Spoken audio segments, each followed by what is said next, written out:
they put out a number one and then they give it 2 months to get everybody get it on their polls, and then it comes out. But I do think I like that they do it that way, but I do feel also that people may forget they got a number one of it. It might be just a little too long. Maybe they go to a month and a half or something. I don't know. Yeah, whatever it is. It's just I've been waiting too long for Sam and his Talking Gun number 3. I'm excited for Basilisk because I got to talk to Cullen Bunn about it today. That looks trippy cool. I love Chimera. Mm-hmm. They're some of my favorite mythological creatures because you can do literally anything you want with them. Oh yeah, they got all the parts. Mm-hmm. I'm looking forward to Nice House on the Lake from DC. A lot of people are talking about that book. I haven't read the solicitation. I haven't looked at anything about it. Yep, and Basilisk's on my list too, so that looks very interesting. I'm sorry, you did say Blackjack Demon, right? Mm-hmm. Yep. Huh. I did pick it up. It's on my pull. Interesting. We finally get the actual we now get the number one of War of the Bounty Hunters after having 5 preludes. I think all of my customer base was super confused because it was and my staff too, because I kept on not putting them into the pull boxes. Like last week's Doc Aphra and Darth Vader, I had to be like, no, these go in pull boxes for Darth Vader and Doc Aphra. They were like, oh, we thought it was just War of the Bounty Hunters. Like, no. Yeah, and this is something I wish publishers would understand. It's tough sometimes to cross pull titles, just like the Bounty Hunter title, as mentioned. Because we miss that too. We miss pulling it for our Darth Vader and Dr. Aphra fans. So it's hard to relate that to publishers. Like just small things that could make our lives so much easier. It's just add the same series number or something like that. Oh yeah. And then I'm super excited. We finally get to the conclusion of Tyler Moss's Dead Dog's Bite. Number 4 ends the series. There's a trade paperback. There's a couple of trade paperbacks out there worth looking at. One is a little bit of inside baseball. Is Crypto the Superdog? By Jesse McCann. If you recognize that name, it's because you often see him in the comments on, doesn't matter necessarily for Woodlands Online or Nerd News Now watchers, but Jesse McCann is married to Nancy McCann, who has a show on The Experience, Friday Night Live. He is often in the comments. I even had to put him in timeout once. Pretty funny. Was he harassing? He was. He was harassing his niece. I'm like, I'm gonna put him in timeout just as a joke. And then he was like, why couldn't I comment? But also, Boom Studios and Unkindness of Ravens trade paperback. Mm-hmm. Did you guys mention Mott's number 1 from AWA? Not yet. I've got it on my list though. See, it's not on my list, which is interesting. It's J. Michael Straczynski. That's perfect. Yeah, he hasn't written in quite some time, so I'm looking forward to this. I was a huge fan of his when he did Amazing Spider-Man. I was like, oh my god, he did an amazing job. I was sad to see him go from that title. And then he did Rising Stars as well, which got cut short, which is sad. But anyway. Yeah, this is for me on my personal pull list. This is the week where my budget gets to recover because I've only got 13 books on my pull list, and the last 2 weeks has been 25 or 26. And then next week it goes back through the roof. Oh man. Next week I've got I want to say 27 or 28 books on my pull list next week. Tankers number 2 comes out. Yes, it does. Nice. I've actually had quite a few customers ask me recently because they feel like they know what's coming out through, Lot and Sleigh Bells, but there haven't been any other titles announced past that, so they're getting antsy. Well, that's actually true. You're right. They have not, but bad idea, guys. They'll. Hmm? Well, there's a thing that's got a. I haven't heard back from them since I sent this to them. But there's a Miss Jen is probably going to appear in an ad for one of the forthcoming books from Bad Idea. Nice. Yeah, I got to send him that footage. Speaking of Bad Idea, when ENIAC first came out, I was talking to Adam, and I told him we only had like 2 subscribers, and I was just looking at my top 50 subscription list. ENIAC is number 2, only being beaten by Hank Howard on our top 50 subscribers list. Yeah, and it's mirroring most everything in our store. Yeah, it's let's see, where's Tanker at? And then we have Venom after. Oh, I'm sorry. Oh, I take that back. ENIAC is number 2. Tankers is number 3.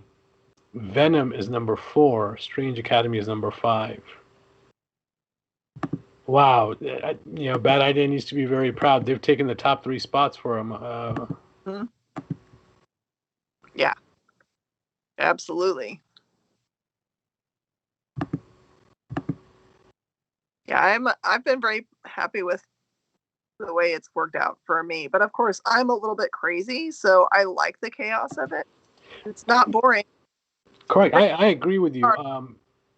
The Hank Howard could have been handled a little bit different, but I think it was a great idea. I think it played well as well. So I can't. All right, and these guys they know how to work the market. Yes, absolutely they do. I think the only thing I haven't figured out how to do yet, and I need to start doing this, I need to start adding them to Shopify with a limit of 1. The big gripe I do have is because they don't do previews through previews and everything like that, it is sometimes hard to get their items into our subscription program and getting them properly matched when the invoice comes in. But it's a minor thing we gotta fix. I think it's funny. I think for the first time ever in the history of comic book POS systems, I think my derpy version that we've had in beta forever is probably the best option for people right now. It doesn't have a lot of extra functionality. It's not fancy in it, but it totally keeps track of all the pulls that you have. I don't disagree. We've actually fallen behind on updating ours, so I gotta work on that as well. Yeah, I think, Brandy, do you know anyone? I know that you and I both have our own home in-house written pull list system. Do you know anyone else that's doing their own? I know Collector's Paradise, Ed Greenberg. I know they've got a custom one as well. Mm-hmm. Both he and I started off with the same one. We basically took that and grew it into. I don't know if you guys remember the Hijinks comics. That was Dan. Oh my God, I'm forgetting his last name. Oh, crap. Okay, it'll come to me. But anyway, he had developed it, so we took the base route from his and then, designed ours around it. So I know Ed's got his own. A lot of people are using Comic Hub now because it makes it easy for them. Mm-hmm. And we've debated going to Comic Hub as well, but it's still not where our point of sales custom currently is for our needs. So we're just waiting until they're still working on theirs until it catches up. We're going to continue using ours. The plus we have with ours is we're programmers, so we modify our own. Right. My pull list system was completely custom. It was a Mead 5-star notebook, and I got to pick which color I wrote it in. And you're not the only one, and it still amazes me. One, there are enough retailers out there that are still using that system, and two, it is working for them. They've Yep. got it down so well that it's working for them. So kudos to them. It still makes me wonder why they're still doing it, but I mean, we switched to a Google Doc towards the end, but like for the longest time, it was. I had that notebook, but notebook also had everybody's phone number, everybody's email, everybody's credit card, all that kind of stuff. It lived in my safe, like. yeah, I mean, we actually stopped carrying credit card information from people because of security reasons. We didn't want to be, if our site ever got hacked, we didn't want to be Sure. responsible for the credit cards and stuff. So, Mm-hmm. for the safety reason, we just stopped doing credit cards. And we looked at it from this perspective. If a customer really wants the items and they've got the money for it, they will come and pick up their books. If they're not picking up their books, that means they're in financial issues. I don't want to burden their financial issues with adding on our bill onto their credit cards, because all that's going to do is put them deeper into debt, and it's going to, they're going to be paying 30% interest to a bank that they don't need to. We will more than likely be able to sell their comic books anyway to other fans. Why ruin their lives if we can avoid doing it? So, that was our other reason for not keeping credit cards on file anymore. Not saying it doesn't upset us when somebody doesn't pick up their books, but. Well, and by the time I bought the store, most of those credit card numbers that were in that notebook were for expired credit cards. Yeah. Like, it was really funny is because we used to collect them. The reason we collect them is we used to rent anime. And we were actually, to do that, we were using a terminal from a now defunct video rental chain that my former business partner's dad had owned. Okay. So we still had a DOS computer and we were renting anime out to people. It was hysterical. Oh my god, I forgot what chain. I just went to. I was at a. Oh my god, what store was this? But I saw their screen, and it was the old classic green DOS screen. I'm like, oh my god, you guys are still using this, and it's just amazing. Was it Hobby Lobby? Because Hobby Lobby's.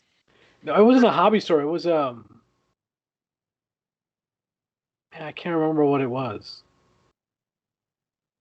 I think it was Guitar Center.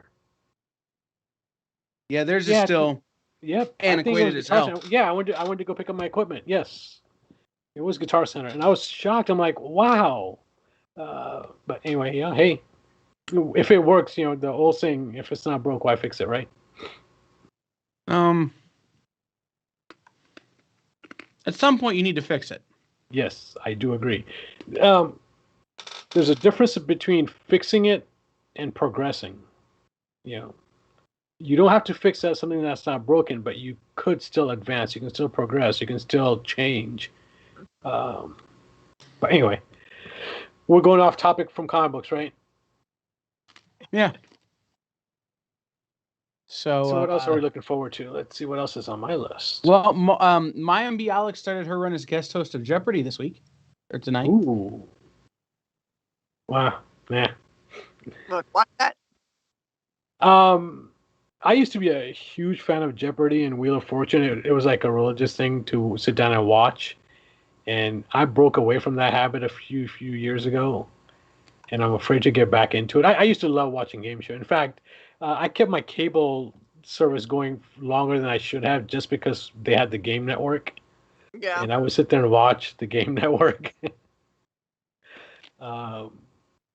And I broke that habit, and I don't want to go back into the habit of watching game shows again. And I'm going to have the pleasure of watching 2 game shows on the Experience anyway. So when and if we get around to making them. Right, we were waiting for Brainy to get done with school. It's fair. Aww. That's true. So, okay, we'll wrap up on this because we've been in an hour and 5 minutes. If you could go on one game show, still on the air or canceled, what would it be?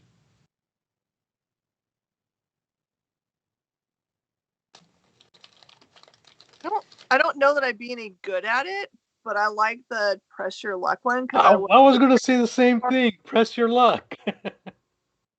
No, I mean, and I know that they did bring it back. I've seen it playing, so they've got it. Of course, I want it before they change the formula. Yeah. How about There you, you go. For me, it's got to be a trivia game. So it's either Who Wants to Be a Millionaire, or there's a show that was on for a while and they got canceled and now is back called The Chase, which I actually sent an audition tape in for. I've auditioned to be on Jeopardy twice. I've taken the Jeopardy test 5 times. But there's a show on Game Show Network called Mastermind. Oh. That I think is built for my strengths. So you can win a whole bunch of money on that show. So that'd probably be what I would do. If I don't wind up actually on Jeopardy or one of the other shows. Miss Jen, I think you and Mike should go on the Newlywed Game. But we're oldly weds. We're not even fair. We like. Yeah, but it'd be super funny. You know what's interesting is I would actually like to see a version of Newlywed Games where they bring in couples that have been married for 10, 15 years and see how compatible they still are. Or if it'd be interesting to do that. Yeah, Mike and I. Yes. Way too well. It would... Or do you? No, we totally do. So we're also all right. friends, so it makes it different, right? It's true. All right. Well, we've been at this an hour and 5 minutes, and none of us really watched any news or did any news this week. So I think we did all right.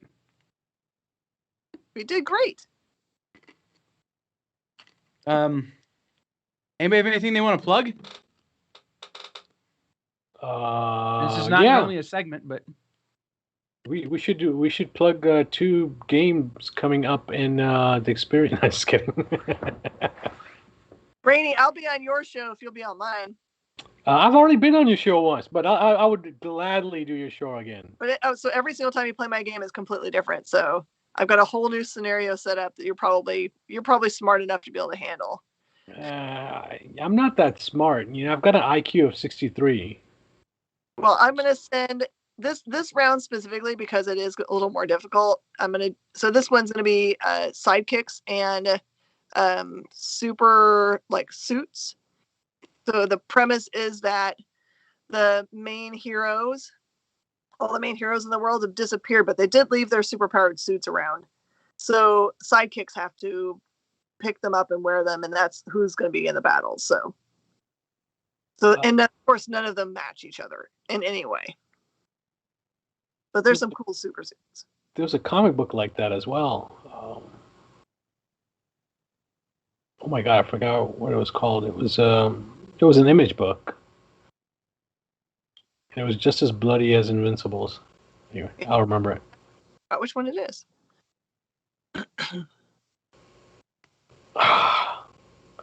I'll message you when I remember it. Yeah, always when we're trying to think of something, right? Exactly. Yeah, I blinked on Sam Rockwell earlier after Jen said Sam twice. Yeah, I've got music theory on my mind right now, seriously, and I'm procrastinating going back to studying. So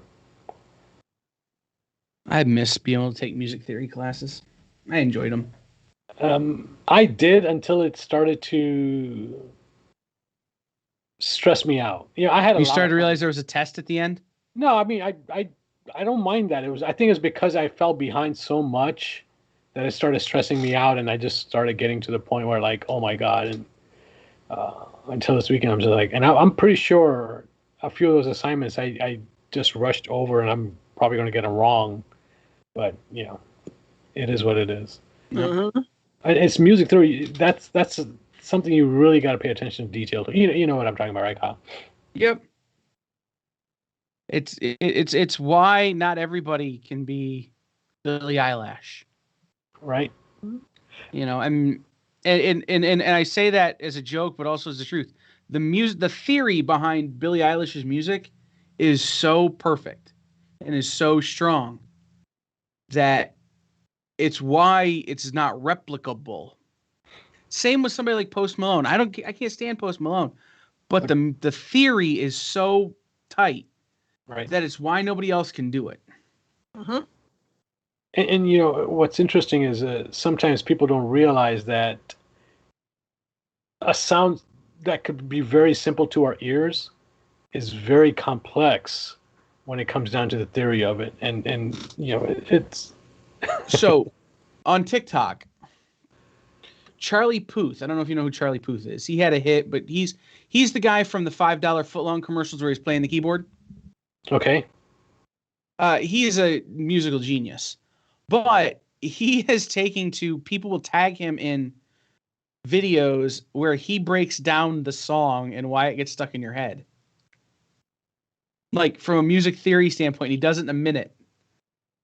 And so there's one, and the song's been stuck in my head for 2 days. And he goes, the reason it's stuck in your head is because everybody's singing in B except for one guy who's singing in E. And when you put those together, it's dissonant in your head, but it sounds right to your ear. So it gets stuck in your head while your head tries to figure it out. Interesting. That, you know, now that I know a little bit about music theory, that actually makes sense. Right. Especially if you have a music theory background, is your brain's going, something is wrong. Something is wrong. Something is wrong. And you're just like, this is catchy as hell.